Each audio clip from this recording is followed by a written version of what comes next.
because I fell in love. Chapter 1. Simon. "You're late!"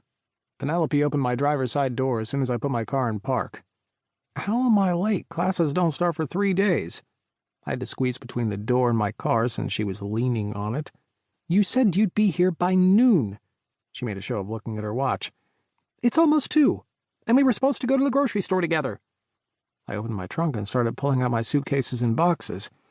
"And are grocery stores closed now?" Penelope Rose was fierce and a little overbearing, but she was also my best friend. "No, smart ass, but by the time we get all your things to your room and unpacked, it'll be dinner time and we'll have lost our chance." "You're dramatic, Penny." She hated when I called her that, but she sort of deserved it for greeting me with so much hostility. "Fuck you, Simon!" I chuckled as I closed the trunk. "Were you able to get a flatbed to help me get all this up to my dorm?" With a roll of the eyes, she sashayed to the sidewalk where the flatbed was. "I did, because I keep my promises." "You don't get it, Pen. My dads are clingy. Leaving isn't easy, and even though they had me for a whole summer, it didn't matter. My stepdad, he still thinks I'm a kid sometimes and feels the need to tell me how the world is." I hauled the boxes onto the flatbed while Penelope held it in place so it didn't roll away. "That's sweet, though." My folks waved when I left. Penelope didn't have the best family life. They didn't hurt her or anything. They were simply done with parenting, and when she turned 18, they'd started treating her more like a friend of the family. It was weird and complicated. "Yeah, it is sweet. So stop hassling me." When the last of my things were on the flatbed, we walked toward the building. "I don't get why they didn't just come up here with you since they had such a hard time letting you go. That way, you might have made it on time." They would have loved to bring me back to college for my second year like they did my first, but no one could know their identities. And while they'd been careful, it wasn't enjoyable to be rushed. Snow being forced to cover his white hair and Pops having to dodge people who were trying to see his face, not good. Going by the last name Mancia, and not Manos, kept me safe. And them. If I was going to be over 5 hours away from them with no security, I had to protect myself somehow and not have anything slingshot back to them and risk their safety. It's a long drive, Pen, and while they do love me, they can't be away that long. It's cool. I'm here, and grocery stores are open late.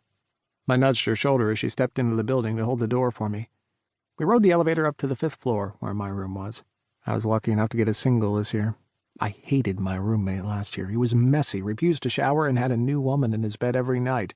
When I told Snow about it, he'd patted my shoulder and said, "You're allowed to make a fussy over that hussy. I'm sure next year will be better." So I wasn't surprised when a week later my single room assignment arrived. "Nice room," Penelope gawked as she stepped in. It was really nice. I had a corner room with 3 windows. One actually took up an entire corner, giving me great light and a view of the college green. I heard there was a last-minute dropout, and my dad snagged it up. He's always got his ear to the ground. Penelope nodded as she tore open one of my boxes. I made sure anything that would identify me was tucked away in the duffel bag I had on my shoulder.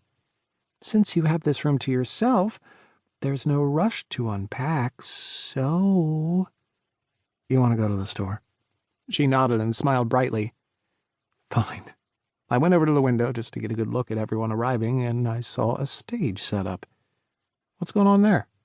Penelope came over and squinted. "Oh, yeah. It's a welcome back karaoke thing the college is doing." "Karaoke?" Snow loved karaoke and would often drag me to sing with him. Penelope smirked at me. "Want to go take a look before we go to the store?" "Of course." I scoffed, dumped my duffel onto the bed, and quickly made for the door. The campus was buzzing with excitement. Everyone was always happy to return after a long break, and for most, this was a freedom they didn't get normally. Too often I heard stories about kids who were stuck working all summer to pay for their courses, or their parents filling their free time with things to do when they got home. While I had responsibilities over the summer, Pops and Snow gave me my space, too. Abernathy University was everything I'd dreamed it would be. I knew I'd see it through the 4 years, and hopefully when I graduated, I'd remember this place fondly. As we got closer to the stage, I saw a lot of people surrounding it and listening to some girl belting out "Move You" by Kelly Clarkson. She was extraordinary, but she was no Kelly. Everyone was swaying and shouting.